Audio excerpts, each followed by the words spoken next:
தமிழகத்தை பொறுத்தமட்டில் இந்த சுதந்திர தின கொடியேற்றல் தான் அண்ணன் ஸ்டாலினுக்கு கடைசியான கொடியேற்றமாக இருக்கும்.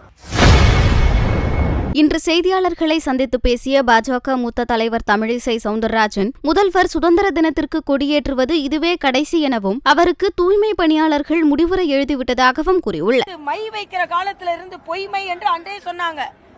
ஏமாற்றி அவர்கள் வாக்குகளை பெற்றுக் கொண்டிருந்தார்கள்.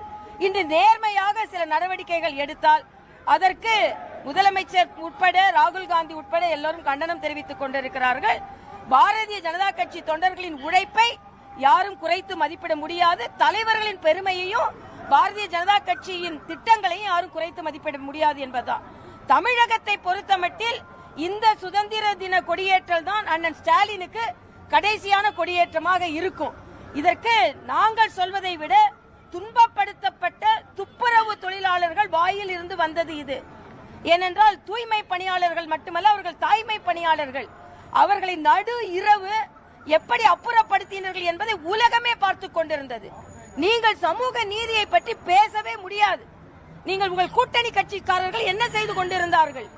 ஆக இன்று ஒவ்வொருவராக பேச தேவையில்லை.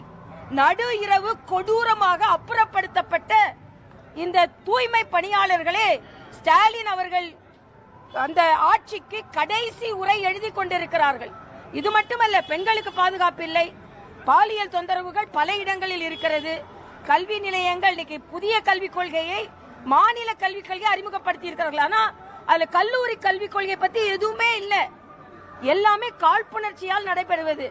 அதனால் இன்றைய காலகட்டத்தில் பாரதிய ஜனதா கட்சி எங்களை வலிமைப்படுத்துவதற்காக 17ஆம் தேதி மாநில தலைவர் அண்ணன் நயினார் நாகேந்திரன் அவர்கள் தலைமையில் வாக்குச்சாவடி முகவர்களின் மாநாடு நடைபெற இருக்கிறது.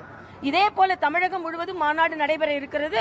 நாங்கள் எங்களை பலப்படுத்திக் கொண்டிருக்கிறோம். நிச்சயமாக மக்கள் எங்களுக்கு வாக்களிப்பார்கள் என்ற நம்பிக்கை எங்களுக்கு இருக்கிறது. செய்திகளை உள்ளது உள்ளபடி தெரிந்து கொள்ள ரெஃப்ளெக்ட் நியூஸை சப்ஸ்கிரைப் பண்ணுங்க.